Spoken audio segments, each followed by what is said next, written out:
Good morning, student. Today in our second standard, we will continue our chapter. We are learning about the different types of houses. Yesterday, we discussed mainly the temporary houses. We saw that houses, they are mainly of two types.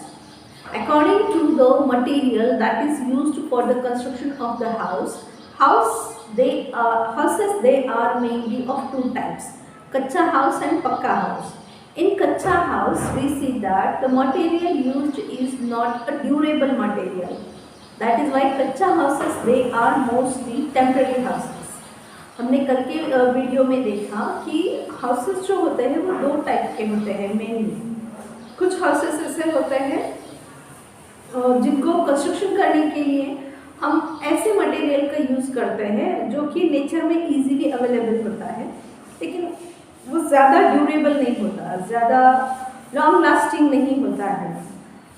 जैसे कि अभी हट बनाए जाते हैं, तो हट कैसे बनाते हैं, झोपड़ी कैसे बनाई जाती है, जो लीव्स होते हैं, leaves along with that straw, bamboo, इसको यूज़ करके हट बनाया जाता है. ये हट जो होते हैं, झोपड़ी जो होती है, वो टेम्पररी होती है.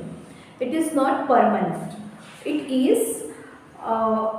It is made up of mud, straw, dry leaves and bamboo.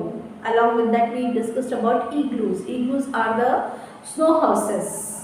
They are made up of completely snow or ice. Then caravans. Caravans are the houses that are on wheels. They have wheels and we can move it from place to place. The people who wander from place to place, they use these caravans. Along with that, we also discussed about the tent and houseboat. Tent is made up of canvas. They can spread the canvas anywhere and make the house. And houseboats, they are mainly seen in Kashmir and backwaters of Kerala.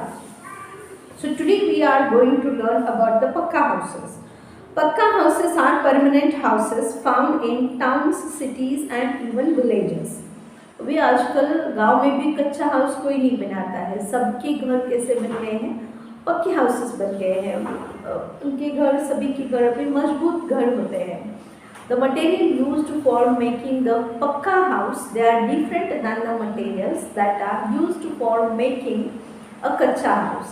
कच्चा house बनाने के लिए जो material use होता है उससे थोड़ा अलग मटेरियल पक्का हाउस बनाने के लिए यूज़ किया जाता है.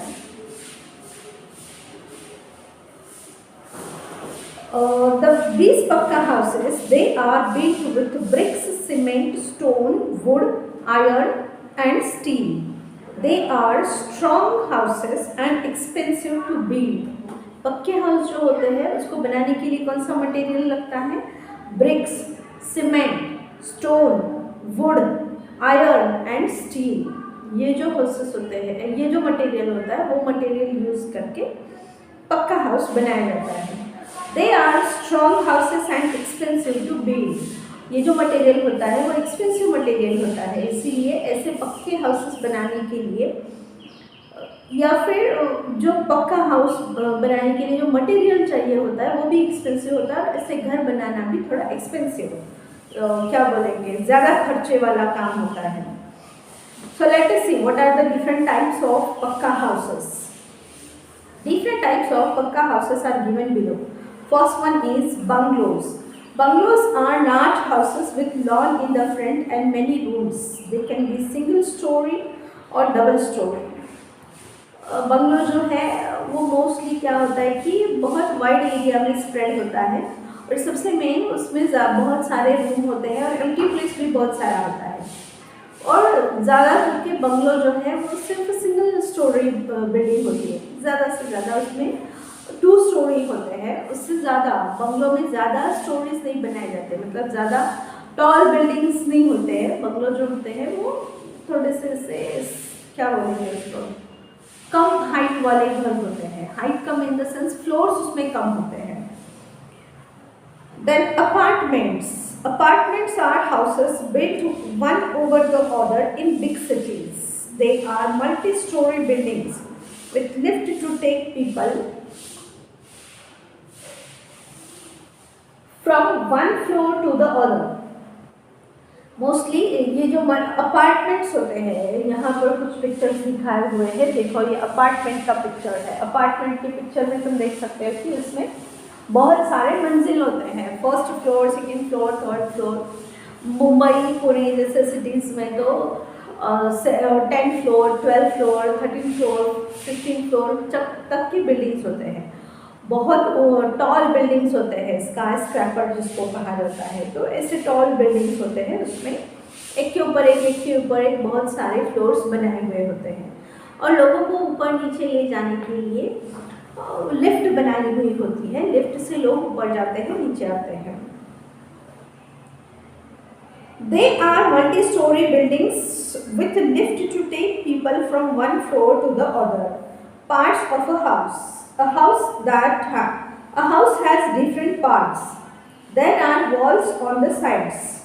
There are doors and windows to let in fresh air and sunlight into the house. They let out the stale air.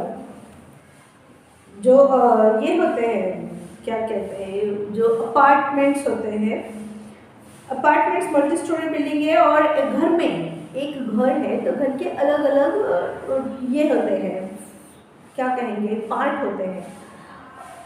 Ideal house किसको कहेंगे या फिर अ गुड हाउस किसको कहेंगे, जिसमें बहुत सारे विंडोज है, जहाँ पर फ्रेश एयर आती है, अलग अलग रूम से, सारी फैसिलिटीज है।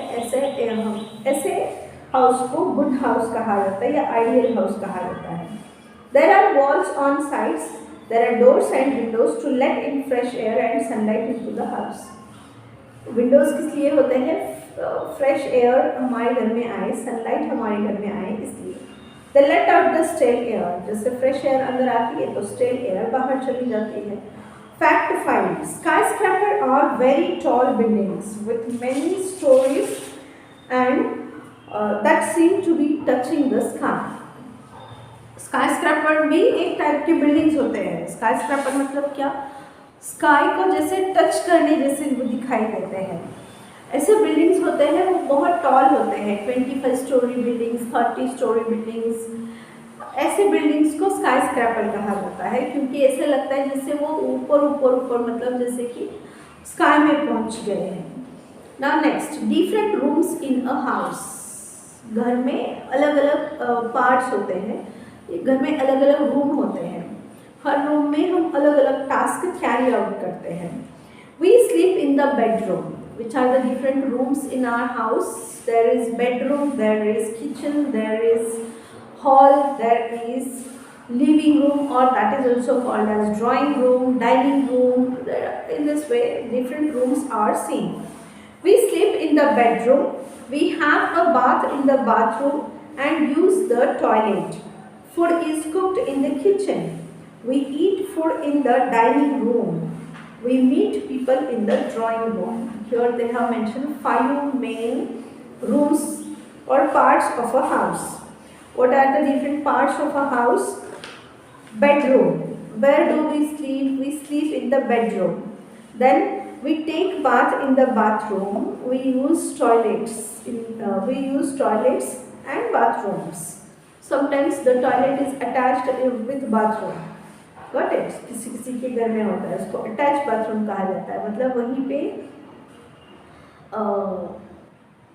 टॉयलेट भी वहीं पे होता है और उसके साइड में ही कमोड्स वगैरह बिठाए हुए होते हैं, तो वो, और उसके साथ ही एम्प्टी प्लेस होती है तो जहाँ पर नहाते हैं। नहाना अलग है और टॉयलेट्स अलग होते हैं।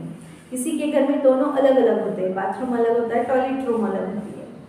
लेकिन किसी किसी के घर में अटैच बाथरूम होते हैं। अटैच बाथरूम मतलब उसमें ही टॉयलेट होता है, वहीं पे नहाना होता है। Food is cooked in the kitchen. हमारे घर का इम्पोर्टेंट और एक important part, that is kitchen. Kitchen में ही खाना बनता है। बहुत सारे लोग किचन और डाइनिंग उनका एक ही होता है, वहीं पे खाना बनाते हैं और बड़ा स्पेस होता है तो वहीं पे नीचे बैठ के या डाइनिंग टेबल लगा के वहीं पे वो लोग खाना खाते हैं। किसी किसी के घर में डाइनिंग रूम सेपरेट होता है, किचन के सामने या किचन के बाजू में डाइनिंग रूम होता है, तो वहाँ पर लोग सब खाना खाते हैं। We eat food in the dining room. We meet people in the drawing room. और एक इम्पॉर्टेंट पार्ट क्या है? Drawing room. ड्राइंग रूम में लोग क्या करते हैं, जो बाहर से लोग आते हैं, फ्रेंड्स आते हैं, कोई थोड़े दूर के रिलेटिव्स आते हैं तो उनको हम डायरेक्ट फ्रेंड्स को वगैरह हम कोई डायरेक्ट हमारे बेडरूम में लेकर नहीं जाते हैं, तो फ्रेंड्स के साथ हम लिविंग रूम में या ड्राइंग रूम में बैठते हैं। उसको लिविंग रूम भी कहा जाता है और ड्राइंग रूम भी कहा जाता है। तो उस रूम में बैठकर हम उनसे बातें करते हैं, उनको ब्रेकफास्ट देते हैं, वहीं पे उनसे मुलाकात करके फिर वो चले जाते हैं। इस तरह से ड्राइंग रूम या लिविंग रूम गेस्ट से मिलने के लिए ये रूम यूज़ में आती है। So these are the different parts of the house. What are the different parts of house? Walls, doors, windows and many rooms. Which are the main rooms we have discussed? We discussed kitchen, dining, living room, bedroom, bathroom, and sometimes bathroom and toilet they are attached. In this way these are the important parts of a house. Okay, tomorrow we shall discuss about what is a good house and which are the people who help us to make our dream house complete. हमारे घर में क्या क्या होना चाहिए ये हम पहले से ही बनाते हैं कि हमें ऐसा फर्नीचर चाहिए, हम लोग ऐसे विंडो बिठाएंगे, ऐसे डोर होगा। तो ये सब कोई मैसन नहीं करता। मैसन का काम होता है सिर्फ वॉल्स बनाना, घर में फ्लोर बनाना, वॉल बनाना, ये मैसन का काम होता है। और घर में और भी बहुत कुछ होता है, जैसे हमारे घर में फर्नीचर होता है, फिर उसके साथ साथ लाइटिंग होती है, वाटर सप्लाई होता है। तो ये सारे काम करने वाले अलग अलग लोग होते हैं। सो वो who are those people, how they help us, that we will discuss in our tomorrow's video. Okay, so let's meet tomorrow.